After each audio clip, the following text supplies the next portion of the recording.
श्रम योगी मानधन योजना कभी ना कभी आपने सुना होगा, या आपने जब ई श्रम कार्ड बनवाने के लिए या आपने जब अप्लाई किया था तो यहाँ पे एक मानधन योजना दिखाई जा रही थी नीचे की साइड।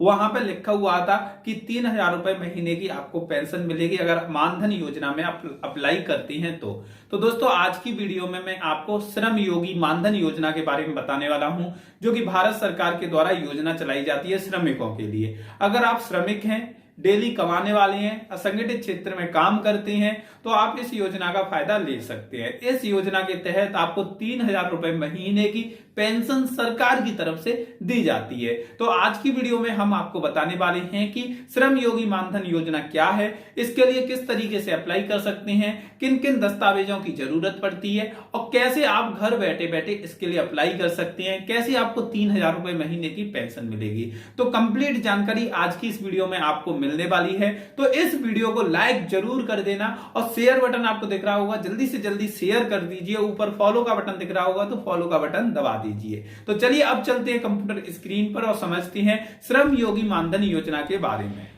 तो सबसे पहले आपको गूगल क्रोम ओपन करना है। यहाँ पे मानधन.in नाम की वेबसाइट पे आपको जाना होगा। तो ये देख सकते हैं, ये मानधन की वेबसाइट है। तो इस पर हम क्लिक करते हैं, जो कि सबसे ऊपर आपको दिख रही है। उसके बाद यहाँ पे आप देख सकते हैं प्रधानमंत्री श्रम योगी मानधन योजना। इसके बारे में डिटेल्स लेने के लिए डिटेल्स पर आपको क्लिक करना होगा। सबसे पहले डिस्क्रिप्शन है, जहाँ पर इस योजना के बारे में डिटेल में बताया है। यहाँ पे आप देख सकते हैं कि 3,000 रुपये महीने की पेंशन मिलेगी जो इस योजना का लाभ लेना चाहते हैं उनको। और उसके बाद आप नीचे देख सकते हैं आपकी उम्र 18 से 40 वर्ष के बीच होनी चाहिए, जब भी आप इस योजना का बेनिफिट उठा सकती हैं। और इसके अलावा आप देख सकते हैं कि आपकी 60 साल पूरी होने के बाद आपको 3,000 रुपये महीने सरकार की तरफ से दिए जाएंगे। और यहाँ पे क्या क्या एलिजिबिलिटी है, तो सबसे पहले अनऑर्गेनाइज सेक्टर के आप वर्कर होने चाहिए, यानी कि आप श्रमिक होने चाहिए। दूसरा, आपकी उम्र 18 से 40 के बीच में होनी चाहिए और आपकी मंथली इनकम यानी कि महीने की कमाई 15,000 रुपये या उससे कम होनी चाहिए। और अब मैं आपको बताता हूं कि अगर आप इस योजना का लाभ लेना चाहती हैं तो आपके लिए क्या क्या ज़रूरी है तो और कौन सी चीज़ें नहीं होनी चाहिए। आप एक तो टैक्स पेयर नहीं होने चाहिए, और दूसरा आपका पीएफ वगैरह नहीं कटता हो, या आप गवर्नमेंट सेक्टर के एम्प्लॉय नहीं होने चाहिए। और इसके अलावा आप अगर इस योजना का फ़ायदा लेना चाहते हो तो क्या क्या डॉक्यूमेंट्स आपको चाहिए होंगे, तो उसकी भी बात कर लेते हैं। तो सबसे पहले आपके पास आधार कार्ड होना ज़रूरी है। नीचे आप देख सकती हैं आधार कार्ड होना ज़रूरी है। इसके अलावा एक सेविंग अकाउंट आपके पास होना ज़रूरी है, या आपका जनधन अकाउंट है तो वो भी आप इसमें यूज कर सकती हैं। तो ये है योजना के बारे में बेसिक जानकारी। चलिए अब कुछ और चीज़ों की बात करती हैं। तो यहाँ पे ऊपर की साइड जब आप स्क्रॉल करोगे तो आपको ऊपर स्क्रॉल करना है, नीचे आपको कॉन्टैक्ट नंबर मिल जाएगा। ये हेल्पलाइन नंबर है, अगर कोई जानकारी आपको चाहिए होगी तो इन नंबर पर कॉल करके आप अधिक जानकारी भी ले सकती हैं। तो यहाँ पे आप दूसरा फीचर देख सकते हैं, फीचर्स नाम से है कि इस योजना के क्या क्या फीचर हैं। एक तो इस योजना में रजिस्ट्रेशन के बाद आपको 3,000 रुपये महीने का लाभ मिलेगा और आपको सरकारी सहायताएं मिलेंगी, जो कि आप देख सकते हैं गवर्नमेंट कंट्रीब्यूट करेगी। बेनिफिट्स की बात करें तो वैसे तो मैं बेनिफिट्स आपको बता चुका हूं, जो बेनिफिट्स मैंने बताए वही आपको मिलने वाले हैं। यहाँ पे आपको कितने रुपए महीने जमा करने पड़ेंगे जब आपको 3,000 रुपये महीने की पेंशन मिलेगी, उसकी बात करती हैं। देखो यहाँ पे एक तरफ एज दी हुई है कि आपकी उम्र 18 साल है तो आपको 60 साल तक पैसे देने पड़ेंगे।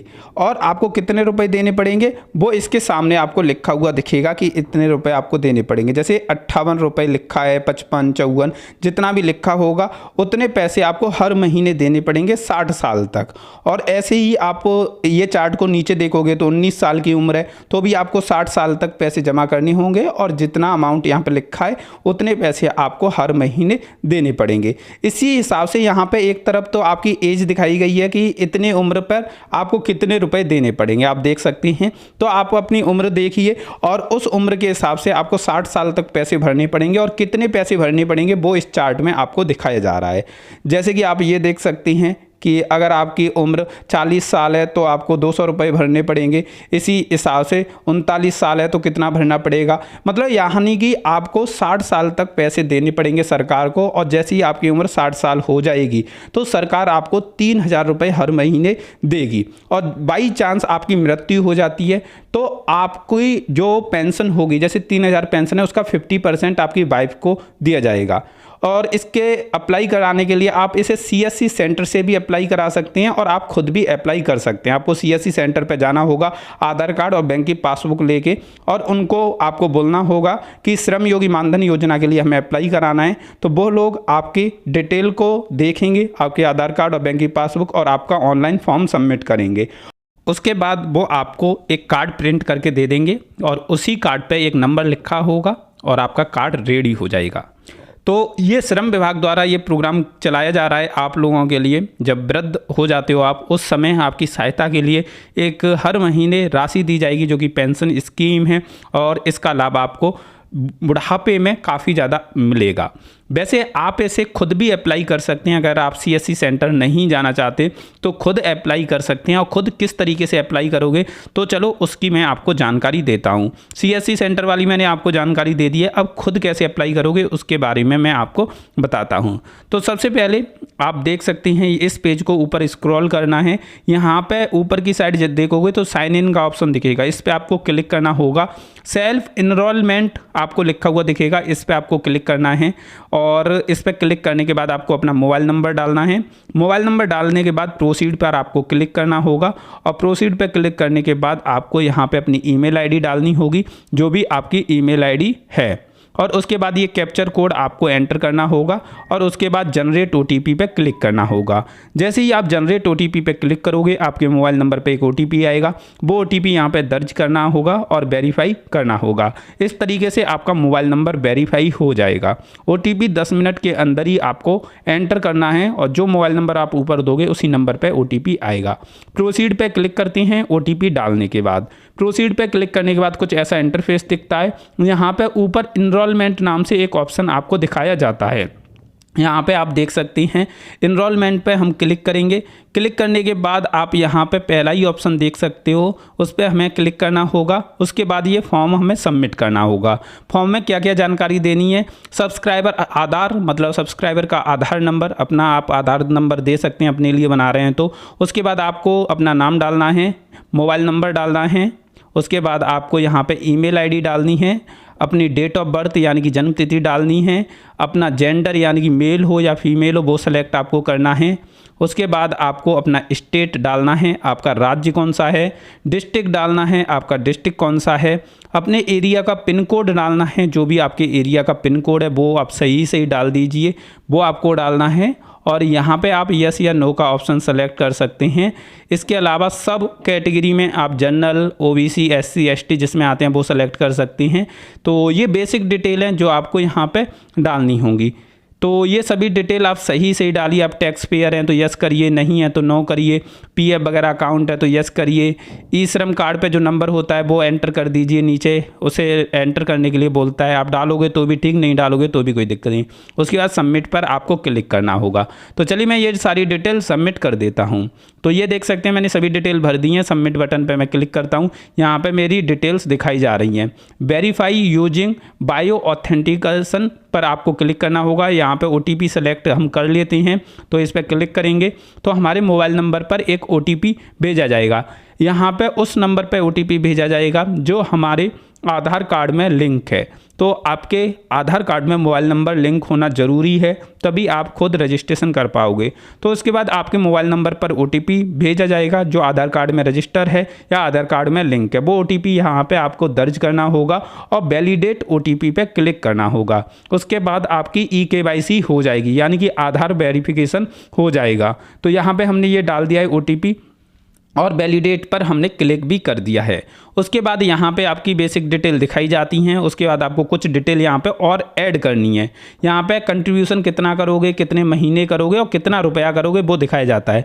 और कंट्रीब्यूशन एंड कब हो जाएगा, किस साल तक आपको पैसा देना पड़ेगा वो दिखाया जाता है। अकाउंट डिटेल में आपको अपनी बैंक डिटेल डालनी होगी। सबसे पहले IFSC कोड, उसके बाद बैंक का नाम, ब्रांच का नाम, इसके बाद अकाउंट होल्डर नेम और किस टाइप का अकाउंट है वो आपको सेलेक्ट करना होगा। अकाउंट नंबर डालना होगा और दोबारा से एक बार और अकाउंट नंबर एंटर करना होगा। उसके बाद आपको नॉमिनी डिटेल डालनी होगी। आपका मैरिटल स्टेटस क्या है, मैरिड हो या अनमैरिड हो। उसके बाद आप यहाँ पे बेसिक जो डिटेल हैं वो सारी सबमिट कर दीजिए। आप नॉमिनी किसे बनाना चाहती हैं, कोई गार्जियन है तो उसकी डिटेल दे सकती हैं। कंट्रीब्यूशन कैसे करना चाहती हैं, मंथली कंट्रीब्यूशन मतलब हर महीने आप पैसा देना चाहते हैं, 3 महीने बाद देना चाहते हैं, 6 महीने बाद या 1 साल बाद, वो आपको सेलेक्ट करना होगा। यहाँ पर दिखाया जाता है कि कितना पैसा आपका लगेगा, ये आपकी एज के हिसाब से अपने आप सेलेक्ट कर लेते हैं। सबमिट करना है, सबमिट एंड प्रोसीड। उसके बाद आपको पेमेंट करना होता है और आपका ये चालू हो जाता है। तो अभी आपको मैं बताता हूं कि इस कार्ड को प्रिंट किस तरीके से करोगे अप्लाई करने के बाद। तो जैसे ही आप इसे सेव एंड प्रोसीड पर क्लिक करके प्रोसेस कर दोगे तो ये अप्लाई हो जाएगा। उसके बाद आपको यहाँ पे पेंडिंग में ये दिखाएगा, कुछ दिन बाद कंप्लीट वाले ऑप्शन में आपको ये दिखाया जाएगा। आप रीप्रिंट पर क्लिक करके अपना ये प्रिंट कर सकते हैं अपने कार्ड को जो, और यहाँ पे आपको अपनी आधार डिटेल के माध्यम से भी आप इसे डाउनलोड कर सकती हैं या आप दूसरे तरीके से भी कर सकते हैं। तो ऐसे ये सभी डिटेल डालोगे और प्रोसीड पर क्लिक करोगे तो आपका कार्ड आपके सामने दिखेगा और आप डाउनलोड कर पाओगे। इसके अलावा आप यहाँ पे जो रेफरेंस नंबर होता है उसे डालोगे और प्रोसीड करोगे तो आपका कार्ड डाउनलोड हो जाएगा। तो ये इस तरीके से काम करता है। तो अब चलते हैं फिर इस वीडियो पर और अधिक जानकारी लेते हैं। तो दोस्तों ये थी श्रम योगी मानधन योजना के बारे में पूरी जानकारी। आप लोगों को ये वीडियो कैसी लगी कमेंट करके जरूर बताना। वीडियो अच्छी लगी हो तो लाइक कर देना और जिन लोगों ने चैनल को सब्सक्राइब करके बेल बटन नहीं दबाया है वो जल्दी से जल्दी दबा दीजिए, जिससे इन फ्यूचर ऐसी वीडियोज की अपडेट आप लोगों को लगातार मिलती रहे।